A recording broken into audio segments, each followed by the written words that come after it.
तो गाने का प्रयास करेंगे। राधा कृष्ण प्राण युगल किशोर जीवने मरणे गति हारो नाही मोर राधा कृष्ण प्राण युगल किशोर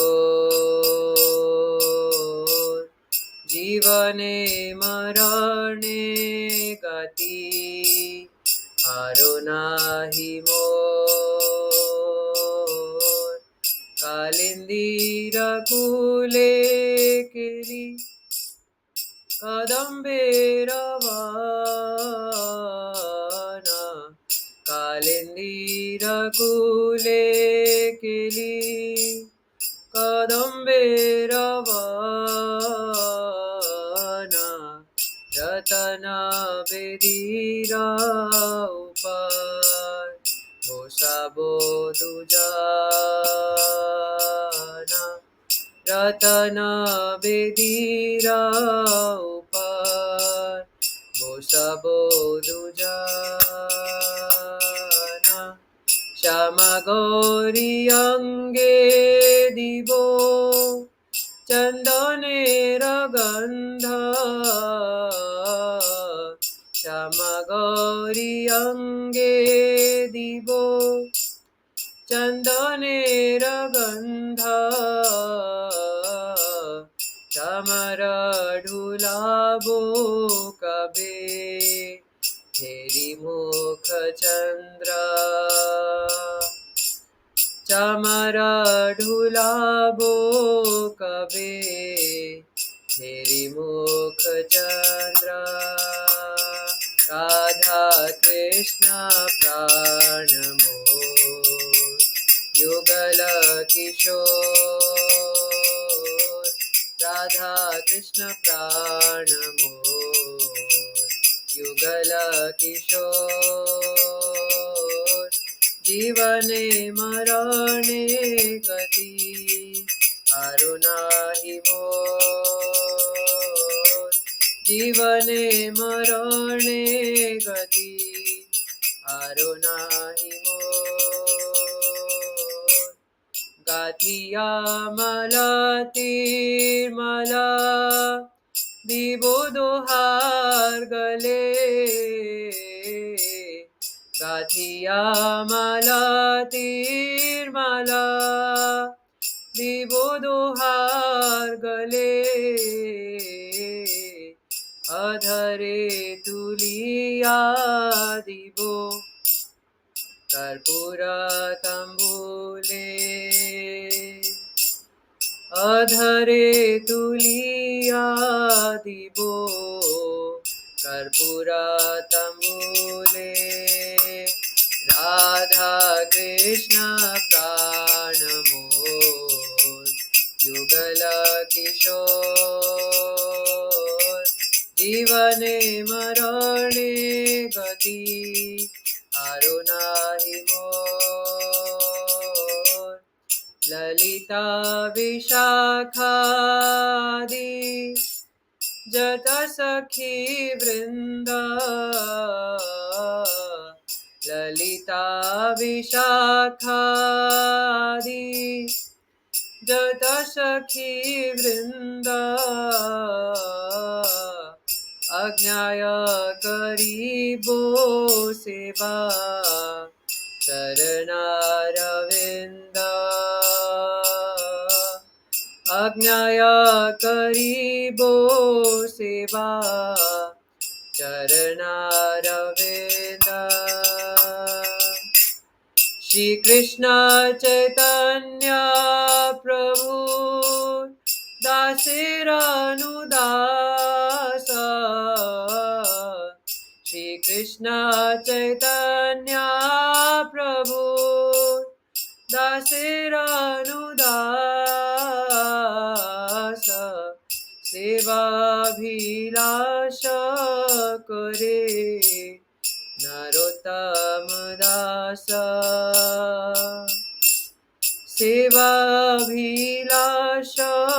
करे नरोत्तम दास राधा कृष्ण प्राण मोर युगल किशोर राधा कृष्ण प्राण मोर युगल किशोर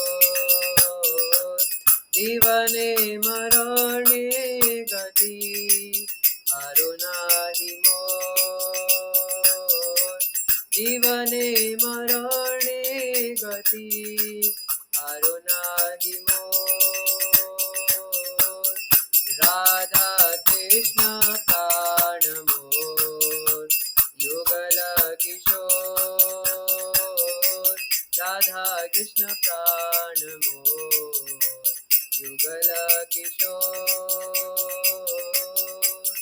जय राधा पार्थसारथी राधा पार्थसारथी राधे जय राधा श्याम सुंदर राधा श्याम सुंदर राधे जय राधा गोविंद देव राधा गोविंद देव राधे जय राधा माधव राधा माधव राधे जय राधे जय राधे जय राधे जय श्री राधे जय कृष्णा जय कृष्णा जय कृष्णा जय श्री कृष्णा जय राधे जय कृष्ण जय वृंदावन जय राधे जय कृष्ण जय वृंदावन जय जय राधे जय कृष्ण जय वृंदावन श्री गोविंद गोपीनाथ मदन मोहन श्री गोविंद गोपीनाथ मदन मोहन श्री गोविंद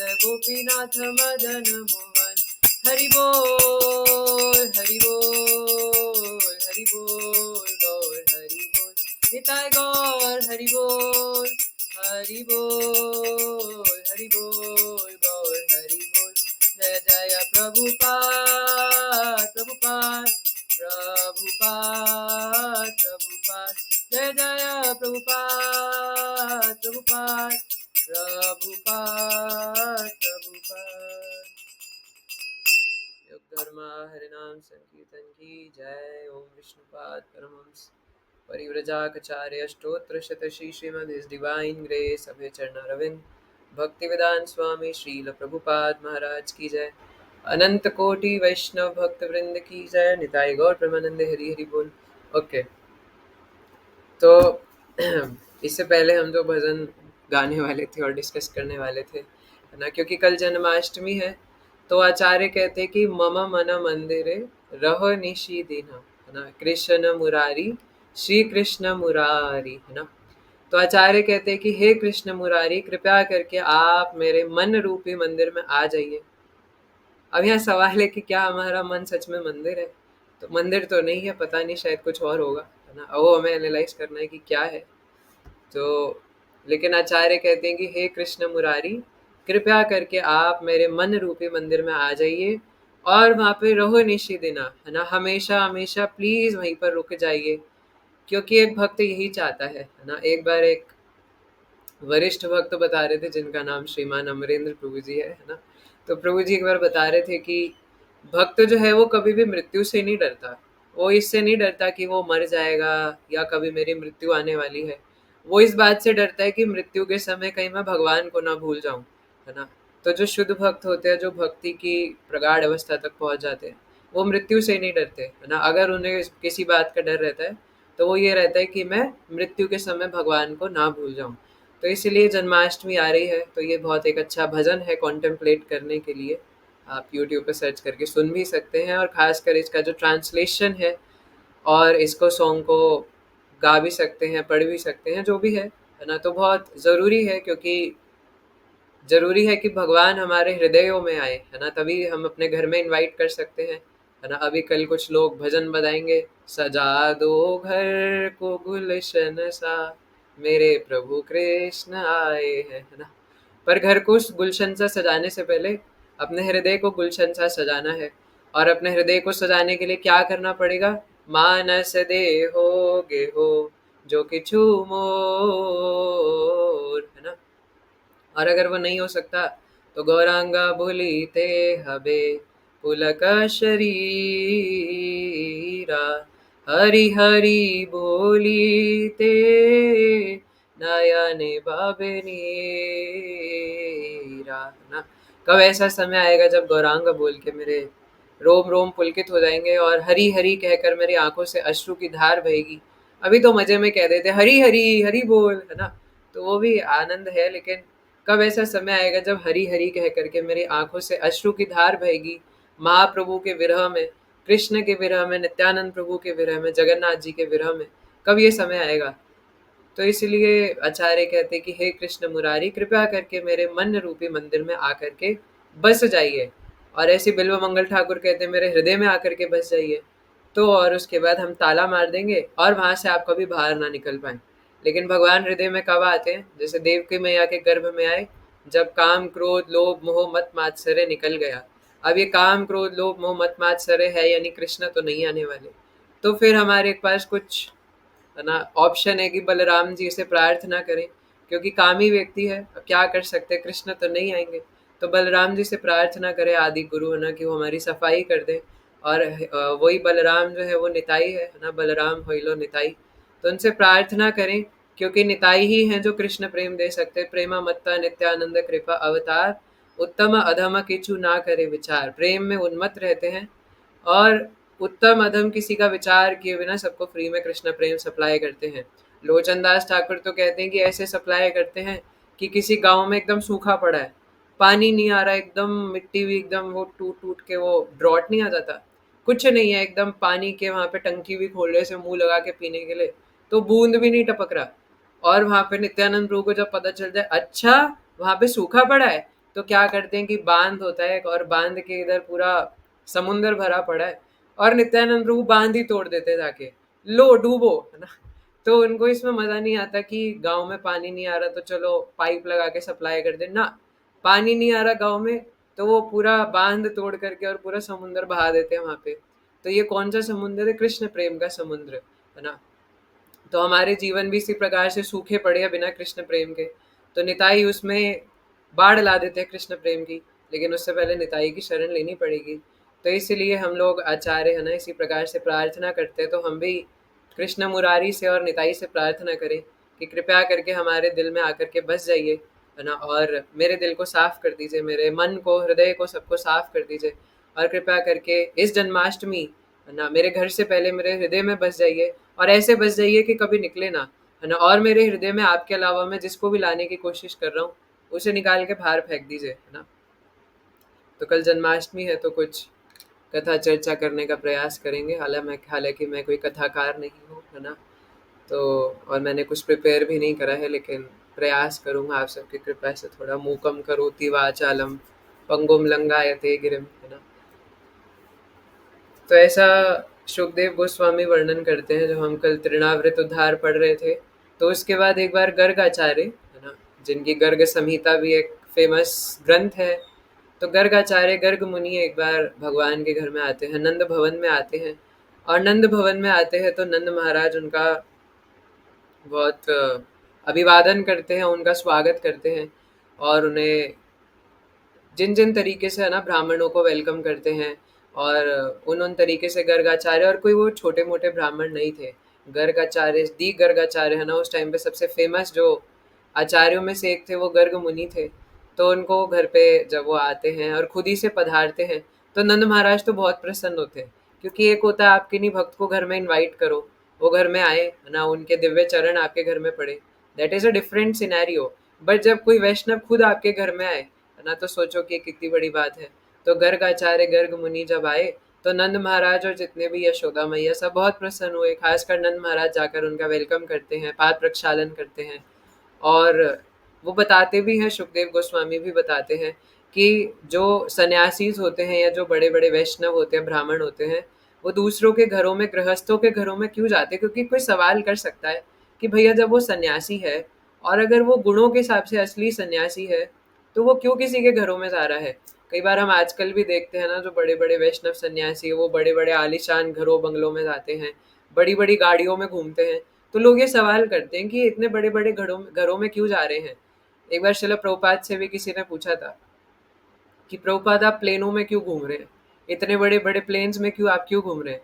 तो प्रभुपाद कहते हैं कि तुम एयरप्लेन की स्पीड से नर्क में जा रहे हो और तुम चाहते हो कि मैं पैदल तुम्हें रोक के गोलोक लेके जाऊं। तो जब तुम प्लेन की स्पीड से नर्क जा रहे हो 1000 किलोमीटर प्रति घंटे की स्पीड से, तो मुझे भी उसी स्पीड से आना पड़ेगा ना तुम्हें रोकने के लिए, ताकि तुम भगवत धाम जा सको। तो इसीलिए यही फंडा यहाँ पर अप्लाई होता है ना, कि जो बड़े बड़े सन्यासीज है वो गृहस्थों के घर में अपनी आसक्ति के लिए नहीं जाते कि उनको कुछ लग्जरियस आइटम मिल जाएगी, है ना, या वो कुछ भोग विलास कर लेंगे। उनका तो सिर्फ एक ही रहता है कि वो भगवान को प्रसन्न करें, है ना। तो वो गृहस्थों के घर में इसलिए जाते हैं ताकि गृहस्थों का कुछ उद्धार हो सके। इसलिए परिव्रजाक आचार्य जो होते हैं, जैसे हमारे शिला प्रभुपाद, परम आराध्य गुरुदेव, तो वो इधर उधर घूम घूम करके और हाउस प्रोग्राम्स पर जाते हैं, अलग अलग घरों में जाते हैं, ताकि उस घर के जो जीव आत्मा है वो भी भक्ति करे और उनका भी कुछ उद्धार हो सके। वो इतनी माया के बीच में रह रहे हैं, इतनी लग्जरियस आइटम, इतने बड़े बड़े घर बंगले, है ना, महल, हवा महल, और पति पत्नी बच्चे। तो इसलिए गर्गाचार्य भी जब जाते हैं तो यही कह करके नंद महाराज उनका अभिवादन करते हैं कि आप तो हमारे घर बस इसलिए आए हैं ताकि हमारा कुछ उद्धार हो सके। तो गर्गाचार्य आकर के, ये कृष्ण बलराम दोनों छोटे छोटे बच्चे थे, इन्हें देखते हैं और गर्गाचार्य बड़े प्रसन्न होते हैं उनको देख करके। उनकी आंखों से तो मानो अश्रु की धार बह रही हो कृष्ण बलराम को देख करके। और कृष्ण बलराम अभी छोटे छोटे थे, है ना, चलना भी नहीं सीखे थे, ऐसे क्रॉल कर करके चलते थे, 4 व्हीलर पे थे, अभी 2 व्हीलर पे हुए नहीं थे। तो क्रॉल कर करके चलते थे क्योंकि अभी तृणाव्रत का उद्धार किया था। तो एक ही वर्ष के थे, कल भी हम चर्चा कर रहे थे कि अभी चलना नहीं सीखे थे, बस थोड़ा लेट करके उठना सीखे थे, इतना ही आता था बस उन्हें। तो अब गर्गाचार्य आए, है ना, तो नंद महाराज उनसे कहते हैं कि हे गर्ग मुनि, कृपया करके मेरे दोनों बालकों का नामकरण कर दीजिए। तो गर्गाचार्य कहते हैं कि देखिए आपकी बात तो एकदम अच्छी अच्छी है ना, इनका नामकरण करना चाहिए। और शिला प्रभुपाद भी तात्पर्य में बताते हैं यहाँ पे, शिला सुखदेव गोस्वामी जो कहते हैं, है ना, कि ये जो संस्कार है वो बहुत ज्यादा आवश्यक है। आजकल तो कोई इसको सीरियस लेता नहीं है। चैट जीपीटी से पूछ रहे होते हैं, चैट जीपीटी प्लीज टेल मैं अपने बच्चे का क्या नाम रखूं, है ना। या गूगल पे निकालते हैं 100 बॉयज नेम 100 गर्ल्स नेम, और उसमें ऊट पटांग पता नहीं क्या क्या नाम रख देते हैं, है ना। तो गधा घोड़ा जो भी रखते हैं, लेकिन ये विधि नहीं है ना। अगर इवन नॉर्मली भी जो बच्चों का नामकरण करना चाहिए वो भगवान के नाम पर हो तो अच्छा है ना। वो बाद में जाके वैसे जो भक्त नहीं होते फिर वो उल्टे काम भी करते हैं, है ना। लेकिन प्रयास करना चाहिए कि जो भक्ति संप्रदाय में कम से कम, है ना, तो बच्चों का नाम जो है वो भगवान के नाम पर रखा जाए, है ना। अजामिल का नारायण नारायण कह करके उद्धार हो गया था, जबकि वो तो अपने पुत्र को पुकार रहे थे। तो इसी प्रकार ये जो नामकरण संस्कार है, ऐसे 16, शायद 16 संस्कार होते हैं या पता नहीं कितने होते हैं, है ना, जिसमें गर्भाधान एक संस्कार है, दाह संस्कार एक संस्कार है, लेकिन इसी में एक संस्कार है नामकरण संस्कार, उपन्यान संस्कार। तो ऐसे कई सारे संस्कार होते हैं जो कि बच्चा पैदा होने के बाद जरूरी होते हैं। तो कृष्ण बलराम के भी अलग अलग संस्कार हो रहे थे। तो गर्ग मुनि से नंद महाराज कहते हैं कि कृपया करके कृष्ण बलराम का नामकरण कर दीजिए। तो गर्ग मुनि कहते हैं कि देखिए मैं कर तो दूंगा, लेकिन एक दिक्कत वाली बात है। और वो दिक्कत वाली बात क्या है कि कंस को पता है कि ये वसुदेव जी के कोई पुत्र हुए हैं, और उसके बाद ये जो दुर्गा शक्ति है इन्होंने आकर के और बोल दिया, है ना, कि आपका जो मतलब आपका जो काल है या फिर देवकी का जो 8वां पुत्र है वो कहीं और जन्म ले चुका है। और तुम सोच रहे हो कि मेरे को मार के कुछ हो जाएगा, अब तो कुछ नहीं होगा बाबा, है ना, अब तो तुम मरोगे। तो महामाया शक्ति ने आकर के बता दिया इनको, है ना, कि अब तो होने वाला है आपका तहस नहस काम तमाम, है ना, आपका जो काल है वो तो कहीं और जन्म ले चुका है। तो अब क्या होगा कि 3 चीजें, कि पहली बात तो उसको पता है कि उसका काल जो है वो कहीं और जन्म ले चुका है। दूसरी बात वसुदेव जी और आपकी गहरी मित्रता है। और तीसरी बात, अगर कंस को ये पता चल गया कि मैं गर्ग मुनि यहाँ पर आया हूँ और आपके बच्चों का नाम संस्कार किया है, नामकरण करा है, तो अगर कंस को पता लग गया तो उसको पता लग जाएगा कि ये पक्का वही बालक है, वही काल है। तो वो पक्का है ना कुछ गड़बड़ करनी शुरू कर देगा। हालांकि कंस ने तृणावृत को तो भेज ही दिया था, पूतना को भी भेज ही दिया था, पर एग्जैक्ट लोकेशन पता चल जाएगी, क्योंकि पूतना और तृणावृत तो आए थे। अब वो वापस थोड़ी ना जा पाए थे बताने के लिए कि भगवान कहाँ पर है। तो क्या क्या श्लोक है वो, है ना, तद्धाम परमम मम, है ना, कि एक बार जो मेरे धाम में आता है वो लौट कर नहीं जाता। अब कुछ व्हाट्सएप वगैरह था नहीं कि पूतना मैडम, है ना, लिख करके भेज दे dear Kansa Maharaj, this is the current location of Krishna Balram, है ना, ऐसा तो कुछ था नहीं। तो इसीलिए पूतना और तृणाव्रत दोनों जो आए थे उनका तो भगवान ने गला पकड़ करके और एक का गला और एक का स्तन पकड़ करके उसी में प्राण खींच के मार डाला, है ना, और सीधा गोलोक भेज दिया, बैक टू गॉड है ना। तुम मुझे दूध पिलाने आई थी, जाओ वहां जाके दूध बेचो, है ना। तो सारा सीधा बैक टू गॉड ट्रांसफर कर दिया। तो कंस को तो पता नहीं। अच्छा वैसे महाराज एक बार बता रहे थे ना कि आपने देख ही ली होगी वैसे वो वीडियो। वैसे कई बार महाराज जी पहले भी बता चुके हैं ना कि किसी के दिमाग में आ सकता है कि क्या कंस कभी आया नहीं, है ना, क्योंकि कंस ने इतने सारे राक्षस भेजे, पर वो सारे राक्षस तो कंस के सबॉर्डिनेट में थे ना। तो कंस खुद क्यों नहीं आया कभी वृंदावन? तो महाराज बता रहे थे एक्चुअली कंस आया था, है ना। तो कंस एक बार वृंदावन की भूमि पे जैसे ही वो गोकुल के अंदर क्षेत्र में घुसा, तो घुसते ही गोपी बन गया, है ना। छोटी सी, मतलब गोपी क्या, छोटी सी बच्ची बन गया 5 साल की। और 5 साल की लड़की बन गया, क्योंकि वृंदावन में यही है, गोपेश्वर महादेव, है ना। जया जया वृंदावन गोपेश्वर माज, है ना। तो इवन शिव जी को भी वहां पे रास लीला में पार्टिसिपेट करने के लिए गोपी बनना पड़ता है। ऐसे ही नारद मुनि भी नारदी गोपी बनते हैं, तब जाकर के उन्हें भगवान श्री श्री राधा श्याम सुंदर के दर्शन प्राप्त होते हैं। तो कंस को भी योग माया शक्ति ने 5 साल की लड़की बना दिया। वो कहाँ दिग्विजय करने निकले थे और यहाँ 5 साल की लड़की बना दिया, है ना। इसीलिए कुछ, है ना, वृंदावन के कुछ भजन गाने वाले लोग ऐसा कहते हैं ना कि ये वृंदावन की लीला मत जानो गुड़ को चीला, है ना। हो सकता है आपने कहीं पहले सुना हो ये, है ना, ये वृंदावन की लीला मत जानो गुड़ को चीला, है ना। तो इसलिए वहां पे तो योग माया शक्ति ऐसे है ना, वृंदा देवी और पूर्णमासी देवी के आगे किसी का अंदर दम है कि वो कुछ कर सके, अपनी चला सके। तो वहाँ बड़े से बड़े कंस तो कुछ नहीं है, कंस तो मच्छर के समान है महाविष्णु के सामने। मच्छर भी ज्यादा हो गया ना, कुछ भी नहीं है। तो इसलिए जब वो जैसे ही घुसे 5 साल की लड़की बन गए, और बोले भैया ये क्या हुआ, है ना।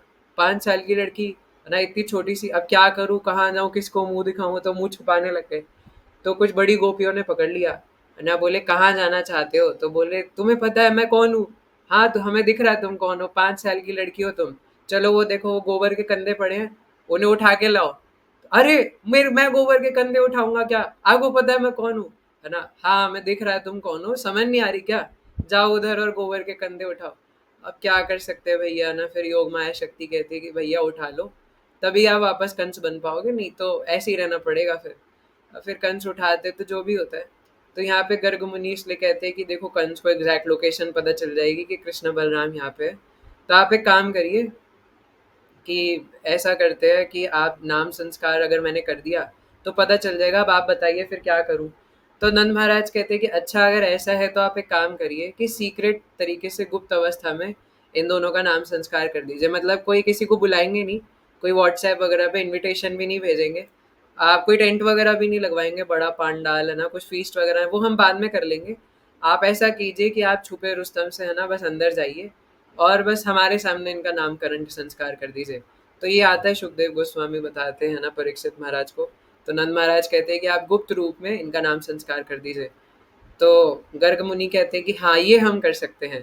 तो फिर वो जाते हैं और कृष्ण बलराम को देख करके उनके तो, है ना, उनका इमोशंस कंट्रोल नहीं हो रहे थे, क्योंकि छोटे छोटे कृष्ण बलराम, है ना, जलधर शशि वर्ण, है ना, एक काला बादल और एक सफेद बादल, है ना, या फिर चांद के समान।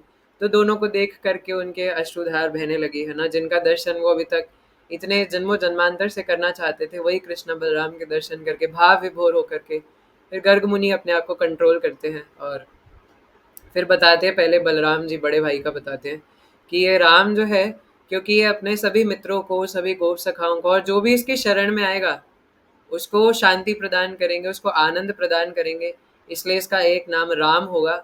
और क्योंकि ये काफी ज्यादा बलधारी भी होगा, इसलिए इसका नाम बलराम होगा या हलधर होगा, है ना। ऐसे बताया कि इसका नाम बलराम होगा। और फिर छोटे बच्चे की तरफ आते हैं कि ये जो छोटा वाला है काला कलूटा, है ना, तो ये जो बच्चा है इसका नाम, ये तो साक्षात नारायण है ना। तो गर्ग मुनि तो सब जानते थे, तो वो लंबा ग्लोरिफिकेशन करते हैं ना, सब बता देते हैं कि ये तो नारायण है, ये तो ये है, ये तो वो है ना, साक्षात योग माया शक्ति इसके कंट्रोल में कार्य करती है ना। तो इसलिए सब कुछ जो भी संसार में घटित हो रहा है, नहीं हो रहा, वो सब इसके कंट्रोल में हो रहा है ना। तो फिर नामकरण करते हैं कि इसका नाम कृष्ण होगा। और कृष्ण का मतलब सर्व आकर्षक, है ना। बाकी भी अन्य अन्य पुराणों में और भी कई सारे अर्थ है कृष्ण नाम के, लेकिन एक कृष्ण नाम का जो शिला प्रभुपाद ने मेन मीनिंग बताया है वो है सर्व आकर्षक, है ना, यानी सबको आकर्षित करने वाला। और निश्चित रूप से भगवान सर्व आकर्षक है ना, कि नास्तिक भी लोग कई बार जब मंदिर आते हैं तो आकर्षित हो ही जाते हैं भगवान कृष्ण के स्वरूप से। तो इस प्रकार गर्गाचार्य ने और ये भी बताते हैं कि यही कृष्ण जो है ये पहले गौर, नीले ना और हरे रंग में पहले आए थे। हरे रंग में, तोते के रंग में आए थे जब राम जी, है ना, बन करके आए थे। राम जी का जो अंग कांति है वो तोते के समान है। तो गुरगुमुनि ये बताते हैं कि पहले ये और भी अवतारों में आए हैं, और अब ये साक्षात मूल, है ना, कृष्ण आए हैं मूल संकर्षण के साथ।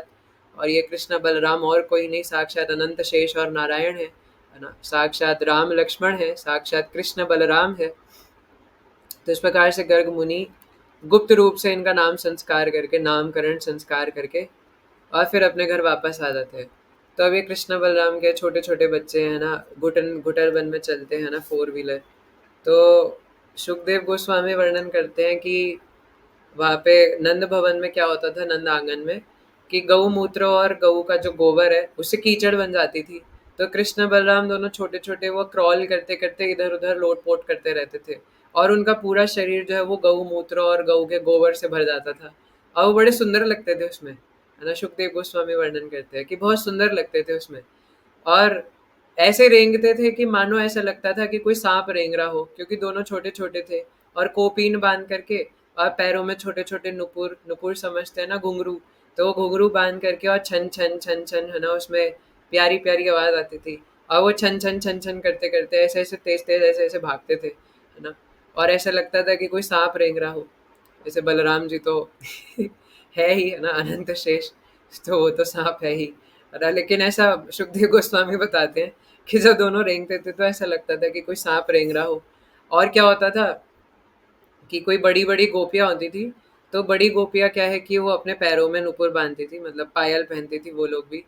तो कृष्ण बलराम उनको देख करके बड़े अट्रैक्ट होते थे। जैसे कृष्ण बलराम, है ना, चलते चलते ऐसे बच्चा क्या करता है, क्रॉल करते करते एकदम ऐसे बैठ जाता है। तो हाथ ऐसे दोनों, है ना, कीचड़ के ऊपर रख रखे हैं, और पैर दोनों ऐसे फैला के बैठा है। अब दिखा नहीं सकता वो सब में, आप विजुअलाइज कर सकते हैं। तो पैर ऐसे फैला के बैठा है, और ऐसे देखते थे ना कि कोई गोपी जो है वो ऐसे चल के जा रही है ऊपर मटका लेकर के सर पे, और उनके जो घुंघरू है वो रुंझुन रुंझुन कर रहे हैं। तो कृष्णा बलराम ऐसे देखते थे कि अरे, तो कृष्णा ऐसे, है ना, बलराम जी को ऐसे कोनी मार के कहते थे कि आवाज कैसे आ रही है। तो बलराम जी भी ऐसे देखते थे कि अरे, है ना, ये छोटी छोटी पायलों में से आवाज आ रही है। अभी बोलना भी नहीं जानते थे कृष्णा बलराम, है ना। तो ऐसे देखते तो इशारों में बात करते थे अपनी कोड लैंग्वेज में। तो फिर जैसे गोपी जाती थी, है ना, कोई बड़ी उम्र की, तो कृष्ण बलराम क्या करते थे कि जैसे वो पास से निकली और उनके पायलों में से रुनझुन की आवाज आ रही है, तो कृष्ण बलराम भी उनके पीछे पीछे ऐसे ऐसे भागने लग जाते थे, और हंस हंस के है ना, जैसे छोटा बच्चा एकदम मुंह दांत दिखा करके हंस करके भागता है। तो ऐसे उनके पीछे, घुंघरू के पीछे भागते थे। अब क्योंकि ये तो छोटे छोटे हैं और गोपी तो एकदम बड़ी सी है ना, तो उनकी जो नजरें है वो उनके घुंघरू पर ही रहती थी, और ऐसे ऐसे भागते थे।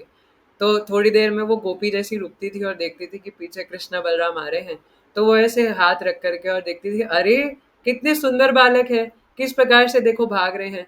तो गोपियों को तो बड़ा आनंद आता था। लेकिन जब कृष्ण बलराम ऐसे ऊपर देखते थे तो उन्हें बड़ा डर लगता था कि अरे ये कौन है। उन्हें लगता था कि यशोदा मैया, रोहिणी मैया है। पर जब वो बाद में देखते हैं, क्योंकि पायलों के रुंझुन में उनको पता ही नहीं चला कि वो किसी और के पीछे भाग गए, तो जब वो देखते हैं कोई और गोपियों, तो ऐसे डर जाते हैं, है ना, और वापस उल्टे पैर रोते रोते भागते हैं कि यशोदा मैया और रोहिणी मैया कहाँ गए, है ना। मैंने पहले ही कहा था कि ये जो दोनों बालक है वो पूरे ममाज बॉय है। तो जैसे ही वो अपनी मम्मियों से दूर रहते हैं ना, एक क्षण भी रह नहीं पाते, और भागते हुए जाते हैं यशोदा मैया और रोहिणी मैया के पास। तो जैसे ही देखते ही दोनों गोपियां कोई और है और किसी और के पीछे भाग रहे थे, तो अचानक से डर के और भाग के जाते हैं। और यशोदा मैया रोहिणी मैया को बड़ा आनंद आता है, वो भी हंसती हैं, और बाकी जो गोपियां थी वो भी हंसती हैं। फिर यशोदा मैया रोहिणी मैया, अभी ये बालक जो है वो पूरे गाय के गोबर से, कीचड़ से और गाय के मूत्र से पूरे लेपा पोती हो रखे होते हैं, और उसी में यशोदा मैया रोहिणी मैया उनको उठाती है क्योंकि रो रहे हैं, और फिर उन्हें शांत कराती है, और जब अपनी मैया की गोदी में जाते हैं तब जा करके दोनों बालक शांत होते हैं। तो बड़ा सुंदर वर्णन करते हैं सुखदेव गोस्वामी इस प्रकार।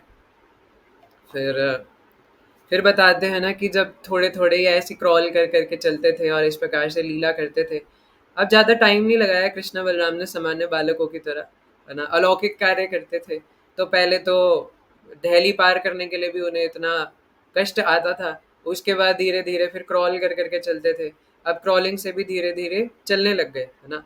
तो चल चल के अब पूरा आंगन में इधर उधर घूमते रहते थे और इस प्रकार से लीला करते रहते थे।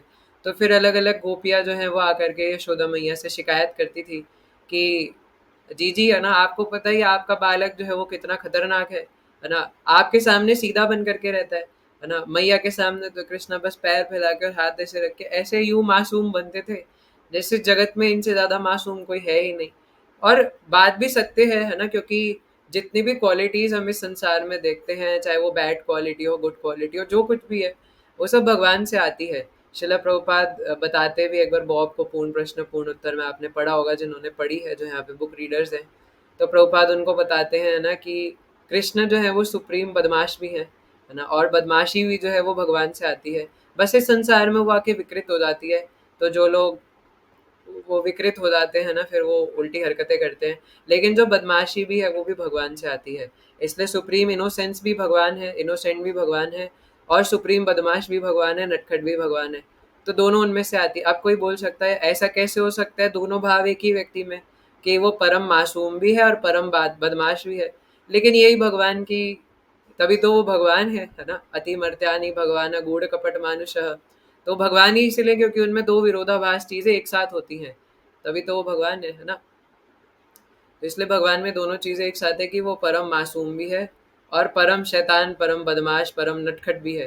तो इस प्रकार गोपियों के सामने जब वो शिकायत करने आती थी तो बलराम जी तो फिर भी मासूम है ना। लेकिन मैं ऐसा इसलिए नहीं कह रहा क्योंकि मेरा अफेक्शन थोड़ा बलराम जी के प्रति ज्यादा है, लेकिन महाराज जी भी कह रहे थे, है ना, और कई भक्त बताते हैं कि कृष्ण दंडी बालक है ना, और बलराम जी जेंटलमैन है ना, जेंटल बॉय है, जेंटल बालक ना, प्यारे से, नन्हे मुन्ने से। तो कृष्ण जो है वो इनोसेंट बन करके बैठ जाते हैं।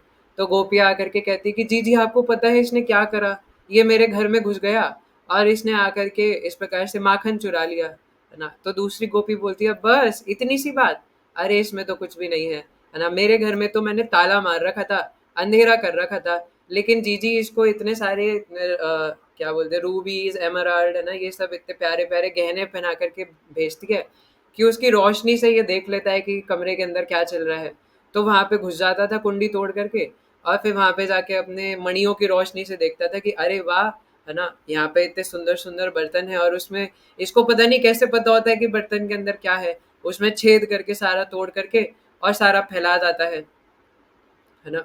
और गोपियों को एक ये बात है ना सबसे ज्यादा बुरी लगती थी, मतलब जिससे उनको और गुस्सा आता था, कि अगर भैया मटकी तोड़ी थी तो कम से कम मक्खन पी लेते, दही पी लेते, लेकिन वो फैला के चले गए, है ना। अगर तोड़ा ही था तो भैया पी ही जाते, फैला के क्यों चले गए जमीन पे, अब क्या करें हम उसका। तो गोपियों को इसलिए बहुत गुस्सा आता था। तो तीसरी गोपी कहती थी बस इतनी सी बात, अरे तुम्हें नहीं पता इसने मेरे साथ क्या करा, है ना। तो ये मेरे घर में आया, और जब इसने देखा कि यहाँ पे मक्खन है नहीं क्योंकि मैंने ऊपर टांग रखा था, तो वहां पर बेचारा चढ़ नहीं पाया। तो इसने क्या करा कि मैंने अपने छोटे से बच्चे को सुला करके गई हुई थी, और उसको जा करके चूटी काट करके भाग आया, है ना। आपकी भाषा में पता नहीं क्या कहते हैं, है ना, जैसे पिंच करना इंग्लिश में। तो उसको, है ना, ऐसे उसके पास जाता था और उसके गाल खींच करके ऐसे, या फिर हाथ में ऐसे चूटी काट करके, और जब वो रोने लग जाता था तो भाग जाता था, है ना। बताओ ऐसे कौन करता है। तो फिर चौथी पांचवी गोपी बोलती है बस इतनी सी बात, अरे मेरे साथ पता है इसने क्या करा, है ना। ये मेरे घर में आया, और जब इसने देखा कि किसी को तंग करने के लिए नहीं है, माखन चुराने के लिए नहीं है, अब मैं करूँ तो करूँ क्या। तो कृष्ण बलराम ने दोनों ने आकर के क्या करा कि पूरे घर में मूत्र विसर्जन करके चले गए, है ना। और इस प्रकार से हर जगह पे गंदगी मचा दिया।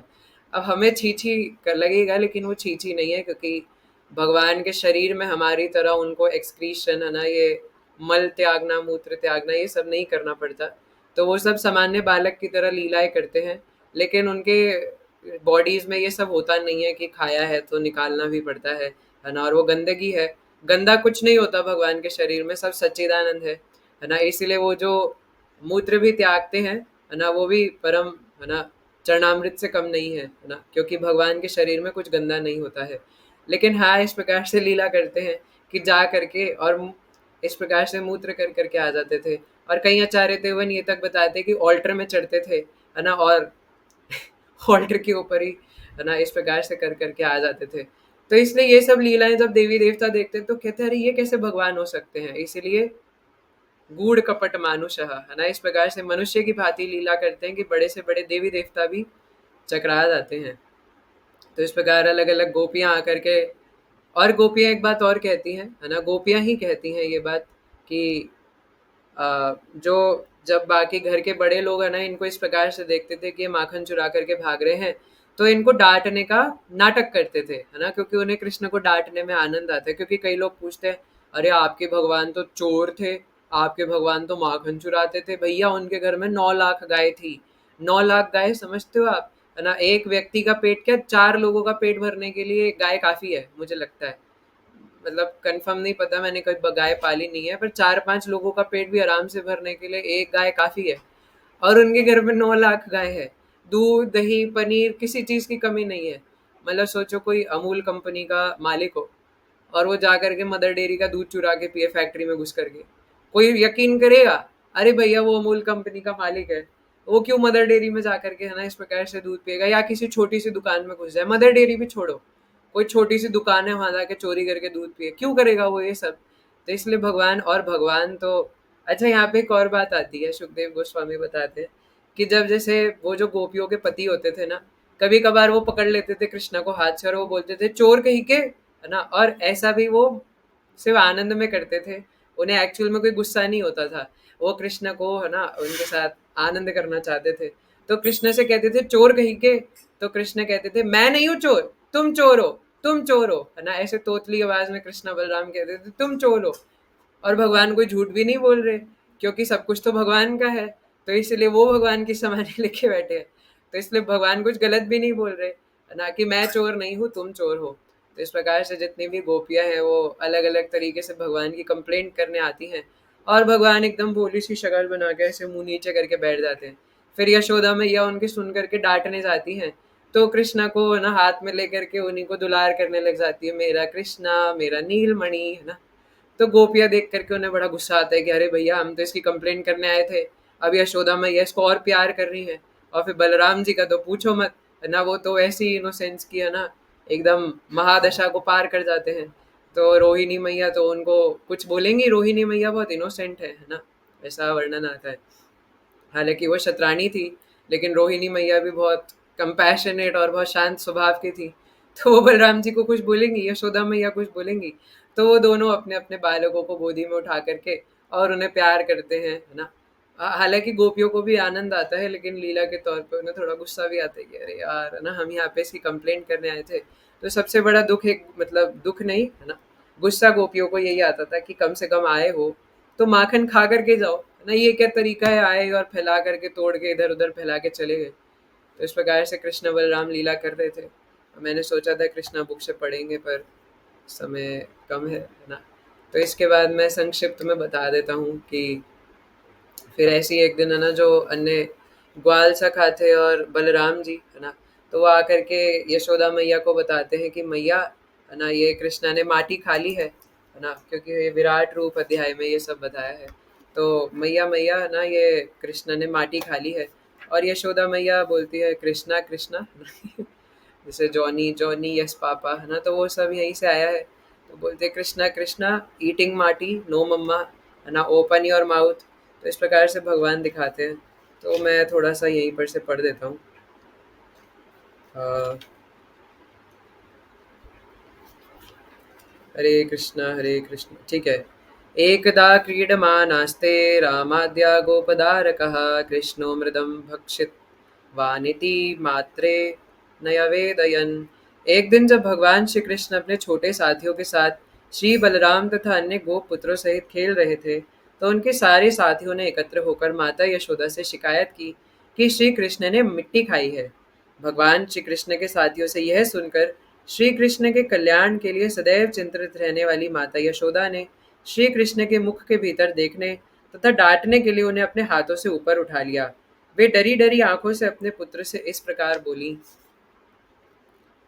कस्मान मृदमदान्ता तात्मन भवान भक्षितवान रह वदन्ति तावकाहे ते कुमारास्ते ग्रजोप्ययम्। हे कृष्ण, तुम इतने चंचल क्यों हो? कि एकांत स्थान में तुमने मिट्टी खा ली। यह शिकायत तुम्हारे बड़े भाई बलराम सहित तुम्हारे सारे संगियों साथियों ने की है। यह क्यों कर हुआ, है ना? तो बलराम जी और सारे सखा करके बोलते हैं। अब बलराम जी तो भी भगवान ही है ना, लेकिन भगवान लीला करते हुए भूल जाते हैं कि वो भगवान है। तो इसलिए बलराम जी खुद आकर के शिकायत करते हैं कि मैया मैया, ये नीलमणि ने ना मिट्टी खा ली है। और फिर मैया नीलमणि को हाथ में लेती है। भगवान श्री कृष्ण ने उत्तर दिया, हे माता, मैंने मिट्टी कभी नहीं खाई। मेरी शिकायत करने वाले मेरे सारे मित्र झूठे हैं। तो आपने वो लिटिल कृष्णा में भी ये चीज दिखाई है ना, पर अगर आपने वो एक कार्टून नेटवर्क पे नहीं आता था कृष्ण और बलराम, अगर आपने ये वाला एपिसोड का ये वाला जो पर्टिकुलर पार्ट है अगर उसमें देखा हो तो सेम, है ना, श्रीमद् भागवतम में जो बताया है वो यही है ना। तो कृष्ण और बलराम वाला जो आता था उसके अंदर यशोदा मैया पूछती थी, है ना, कृष्ण से, तुमने मिट्टी खाई? और वो कहते थे, नहीं मैया मैंने नहीं खाई, ये सब लोग झूठ बोल रहे हैं, है ना। तो वैसे यहाँ पे कृष्ण उत्तर देते, हे माता, मैंने मिट्टी नहीं खाई, मेरी शिकायत करने वाले सारे मित्र झूठे हैं। यदि आप सोचती हैं कि वे सच बोल रहे हैं, तो आप मेरे मुंह के भीतर प्रत्यक्ष देख सकती हैं और जांच कर सकती हैं। प्रभुपाद कहते हैं, मातृ स्नेह के दिव्य आनंद को बढ़ाने के लिए भगवान कृष्ण ने अपने आप को निर्दोष बालक के रूप में प्रस्तुत किया। शास्त्र में वर्णन हुआ है, ताडन भयान मिथयोर वात्सल्य रस पोशिका। इसका अर्थ यह है कि छोटा बालक कभी कभी झूठ बोलता है। उदाहरणार्थ, वह किसी वस्तु को चुराने पर या कुछ खाने पर भी इनकार करता है कि उसने ऐसा नहीं किया। सामान्यतया भौतिक जगत में ऐसा देखा जाता है, किंतु भगवान श्री कृष्ण के साथ बात और ही है। अच्छा, लेकिन बलराम जी की बात और अलग है ना। महाराज जी बता रहे थे कि जब बलराम जी का वो एक संस्कार होता है ना, उसका नाम नहीं याद मुझे, मैंने आपको कई बार पहले भी बताया है कि बच्चे के सामने 4 चीज़ें रखते हैं और वो जिसकी तरफ जाता है उससे पता चल जाता है कि वो क्षत्रिय बनेगा, ब्राह्मण स्वभाव का है या वैश्य स्वभाव का है। तो बलराम जी के सामने भी ये सब करा। तो बलराम जी को पहले तो समझ नहीं आया कि ये सब क्या चल रहा है, ये सब क्या रख दिया 4 चीज़ें। फिर जब पता कि बलराम है ना, जा कर के लो सारी चीज़ें, तो बलराम जी क्या करते, एक एक चीज़ उठा करके और सारे खिलौने आदि भी आसपास जो भी रखा हुआ था उसको उठा करके बाकी सखाओं को ले जाके देने लग गए। सब कुछ उठा उठा के दूसरों को दे दिया। तो महाराज जी बता रहे थे कि Balram ji is a giver, है ना, he is not a taker. तो बलराम जी सिर्फ देना जानते हैं, इसलिए निताई भी सिर्फ देना जानते हैं ना, वो कुछ लेना नहीं मांगते। वो बस इतनी सी बात बोलते कि बोलो कृष्ण, भजो कृष्ण, करो कृष्ण शिक्षा, बस, है ना, और कुछ नहीं चाहिए उन्हें। अगर इतना सा कर दो तो निताई देने के लिए तैयार है, बलराम जी देने को तैयार है। और क्या राधा दास्यम भाव है ना, जो कि सबसे सर्वोपरि है, सबसे सर्वश्रेष्ठ है। एक हमारे गोपेंद्र महाराज अभी आए थे दिल्ली मंदिर में, तो महाराज जी भी कह रहे थे कि हम बहुत बहुत ज़्यादा फॉर्चुनेट हैं कि हम इस गौड़ीय परंपरा में आए हैं। और जो दीक्षित हो चुके हैं गौड़ीय परंपरा में वो तो और ज़्यादा अच्छा है ना, और जो नहीं है ना, जो एस्पायरिंग है वो भी बहुत ज़्यादा अच्छा है ना। और हम बहुत ज़्यादा फॉर्चुनेट हैं क्योंकि आपको पता है या नहीं पता, लेकिन आप फॉर्चुनेट हैं क्योंकि ये जो राधा दास्यम भाव है ये सर्वोपरि है ना। और इसको देने वाले अगर कोई हैं तो वो नित्यानंद प्रभु है ना, क्योंकि नित्यानंद प्रभु इसके क्या बोलते हैं उसको, कॉपीराइट अधिकार है उनके पास ही, है ना, और नित्यानंद प्रभु के अलावा किसी के पास नहीं है। तो वो कॉपीराइट क्लेम कर सकते हैं।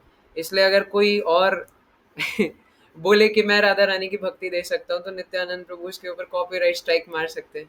तो आप समझ रहे हैं मैं क्या कहना चाह रहा हूँ, है ना। उनके पास वो क्या आता है ना, प्राइवेट लिमिटेड, राधा राधा दास्यम भाव प्राइवेट लिमिटेड, है ना, उनके पास ये कॉपीराइट है ना, उनके पास वो पेटेंट है। तो इसलिए नित्यानंद प्रभु के अलावा और किसी के पास वो नहीं है। तो राधा दास्यम भाव या कृष्ण प्रेम देने का अगर एकमात्र कोई सबसे बड़े गुरु है तो वो बलराम जी या नित्यानंद प्रभु है ना। तो इसलिए गौड़ीय परंपरा में खासकर राधा दास्यम भाव है ना, तो इसलिए नित्यानंद प्रभु ये सबसे बड़ा ट्रेजर हमें देने आए हैं, चैतन्य महाप्रभु देने आए हैं। और चैतन्य महाप्रभु की कृपा से नित्यानंद प्रभु ही हमें देंगे, है ना।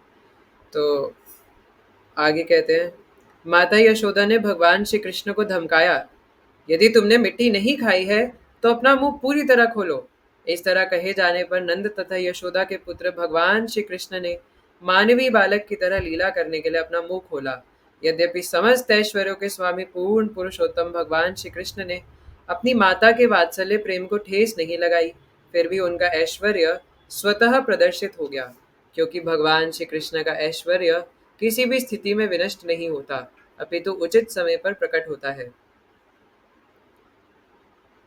जब भगवान श्री कृष्ण ने माता यशोदा के आदेश से अपना पूरा मुंह खोला तो उन्होंने श्री कृष्ण के मुख के भीतर सभी चर अचर प्राणी, बाह्य आकाश, सभी दशाएं, पर्वत, द्वीप, समुद्र, पृथ्वी तल, बहती हवा, अग्नि, चंद्रमा तथा तारे देखे।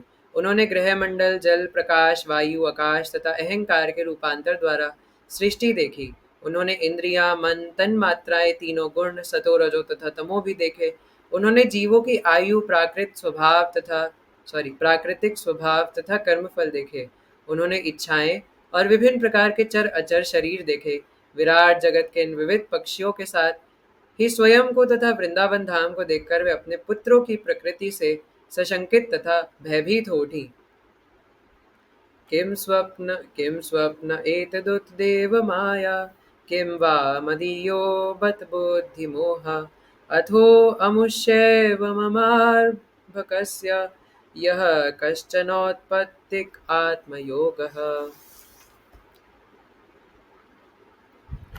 माता यशोदा मन ही तर्क करने लगी, क्या यह सपना है या बहिरंगी शक्ति की मोहमयी सृष्टि है? कहीं यह मेरी बुद्धि ही से तो प्रकट नहीं हुआ, अथवा यह मेरे बालक की कोई योग शक्ति है। अतएव मैं उन पूर्ण पुरुषोत्तम भगवान की शरण ग्रहण करती हूँ और उन्हें नमस्कार करती हूँ, जो मनुष्य की कल्पना, मन, कर्म, विचार तथा तर्क से परे है, जो इस विराट जगत के आदि कारण है, जिनसे यह संपूर्ण ब्रह्मांड पालित है और जिनसे हम इस जगत के अस्तित्व का अनुभव करते हैं। मैं उन्हें सादर नमस्कार ही कर सकती हूँ, क्योंकि वे मेरे चिंतन, अनुमान तथा ध्यान से परे हैं। वे मेरे समस्त भौतिक कर्मों से भी परे हैं। यह तो श्री भगवान की माया का प्रभाव है, जो मैं मिथ्या ही सोचती हूँ कि नंद महाराज मेरे पति हैं, श्री कृष्ण मेरे पुत्र हैं, और चूंकि मैं नंद महाराज की रानी हूँ, इसलिए गायों तथा बछड़ों की संपत्ति मेरे अधिकार में है और सारे ग्वाले तथा उनकी पत्नियां मेरी प्रजा है। वस्तुतः मैं भी भगवान के नित्य अधीन हूँ, वे ही मेरे अंतिम आश्रय हैं। माता यशोदा भगवान की कृपा से असली सत्य को समझ पाई, लेकिन अंतरंगी शक्ति योग माया के प्रभाव से परम प्रभु ने उन्हें प्रेरित किया कि वे अपने पुत्र के गहन मातृ प्रेम में लीन हो जाएं। भगवान श्री कृष्ण ने अपने मुंह के भीतर जिस विराट रूप को दिखलाया था, योग माया के उस भ्रम को तुरंत ही भूलकर माता यशोदा ने अपने पुत्र को पूर्ववत अपनी गोद में ले लिया और अपने दिव्य बालक के प्रति उनके हृदय में और अधिक स्नेह उमड़ आया। पूर्ण पुरुषोत्तम भगवान की महिमा का अध्ययन तीनों वेदों, उपनिषदों, सांख्य योग के ग्रंथों तथा अन्य वैष्णव साहित्य के माध्यम से किया जाता है। फिर भी माता यशोदा परम पुरुष को अपना सामान्य बालक मानती रही। माता यशोदा के परम सौभाग्य को सुनकर परीक्षित महाराज ने सुखदेव गोस्वामी से पूछा, हे विद्वान ब्राह्मण, पूर्ण पुरुषोत्तम भगवान द्वारा माता यशोदा का स्तनपान किया गया। उन्होंने तथा नंद महाराज ने भूतकाल में कौन से पुण्य कर्म किए थे, जिनसे उन्हें ऐसी प्रेममयी सिद्धि प्राप्त हुई? यद्यपि भगवान श्री कृष्ण वसुदेव तथा देवकी से इतने प्रसन्न थे कि वे उनके पुत्र रूप में अवतरित हुए, किंतु वे दोनों ही भगवान श्री कृष्ण की उदार बाल लीलाओं का आनंद नहीं उठा पाए। ये लीलाएं इतनी महान है कि इनका उच्चार करने मात्र से भौतिक संसार का कल्मश दूर हो जाता है, तो इसलिए उच्चारण कीजिए, है ना, लेकिन सुनकर करेंगे। किंतु नंद महाराज तथा यशोदा ने इन लीलाओं का पूर्ण आनंद उठाया, अतएव उनकी स्तुति वसुदेव तथा देवकी से श्रेष्ठतर है। ओके, तो इतना ही पढ़ेंगे। इस प्रकार लीला पुरुषोत्तम भगवान श्री कृष्ण के अंतर्गत भगवान श्री कृष्ण द्वारा अपने मुख के भीतर विराट रूप का प्रदर्शन नामक 8वें अध्याय के भक्ति वेदांत तात्पर्य पूर्ण हुए। जगत गुरु श्रील प्रभुपाद की जय।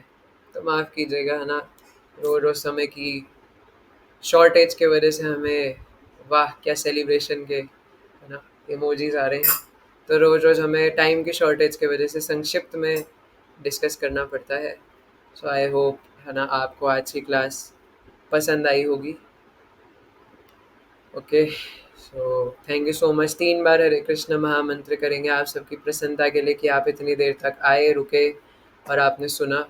हरे कृष्णा कृष्ण हरे कृष्ण कृष्ण हरे हरे हरे राम हरे राम राम हरे राम राम राम हरे कृष्ण कृष्ण हरे हरे हरे कृष्णा हरे कृष्णा हरे कृष्णा हरे हरे राम हरे हरे राम हरे राम राम राम हरे हरे हरे कृष्ण कृष्ण हरे कृष्ण हरे हरे कृष्ण कृष्ण कृष्ण हरे राम हरे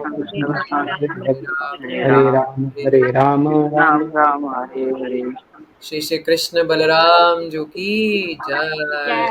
जय श्रील प्रभुपाद की जय। अनंत जय कोटि वैष्णव भक्त वृंद की जय। जय।